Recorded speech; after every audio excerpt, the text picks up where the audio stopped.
Hey folks, it's Marvin Cash, the host of the Articulate Fly, and we're back with another Western North Carolina fishing report with Dale Collins at Tuckaseegee Fly Shop. How's it going, Dale?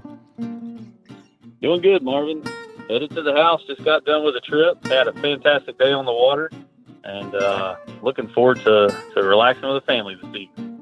Well, that's awesome, and we're recording this, folks, on July the 29th, and we've been lucky. We had a cool front pass through that probably turned the fishing back on in Bryson City a little bit, didn't it?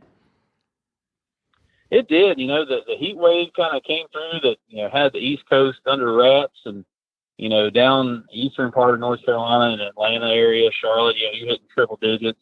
We would hit probably like 85 or so, get a thunderstorm, but last week we saw it cool down, highs in the 70s, overnight lows in the lower 50s, and it was fantastic. We hit the water this morning. It was 58 degrees, and the water was kind of shallow. So the water was mirroring that air temp, and that's nice. So the cooler water is definitely made for some happy trout. Well, that's awesome. How's your DH water holding up?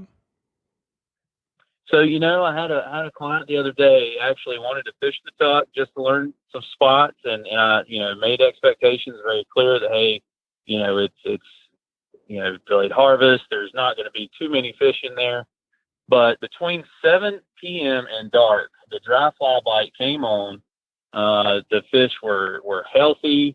They were not stressed at all. Again, the cold front there probably helping. But it was phenomenal. He had shots at well around a dozen fish in that last hour, and we landed several. And it was his first time ever fly fishing. So it was a great experience for me as a guide to get to enjoy that with him and see him persevere through some warm hours there before we hit that 7 p.m. Magic hour there until dark, and it was great. Well, that's awesome, and I assume as we move into the summer, the trick is probably going to be to go high and probably fish for brookies. That's right, and brookies are sometimes. They can be dumb fish, they can be tricky fish, but it's a great time this time of year to get a kid interested in fly fishing. I took my oldest son, Bryson. We went fishing on a nearby creek that he could wear his Crocs in. It's not like he had to have wading boots or anything, so he's comfortable, and the canopy's high, so you don't have to worry about trees too much, and he can get a good drift. Doesn't have to be too perfect, but there's a brook trout that'll jump on that hook. And so he landed his first native brook trout all by himself in terms of the cast and the hook set and landing. So it just kind of made me think about how great the time of year this is for kids who probably don't normally fit into any size of waders this time in their lives. So great opportunity to introduce a kid into fly fishing. Yeah, and Tenkara can help with that too, right?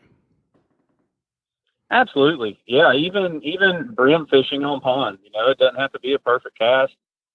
Just get them out there, get a fly rod in their hand, and get them fishing.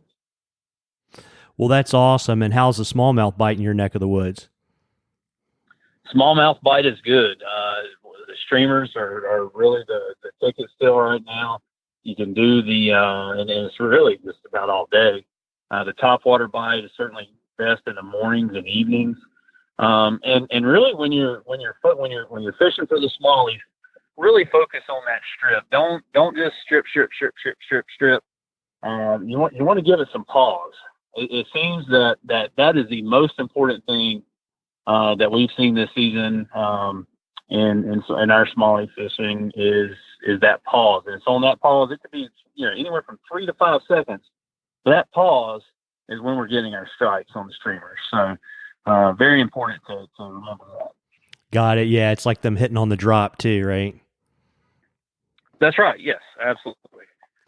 Well, that's great. Well, listen, folks, if you have a question for Dale, if you'll send us a message on the Articulate Fly Facebook page, and if we read your question, you'll get some Articulate Fly swag. And before I let you go and get that post-guide day beer, Dale, why don't you tell folks where to find you?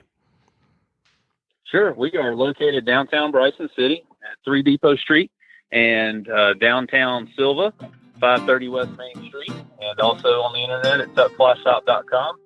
And as well as all the social media outlets.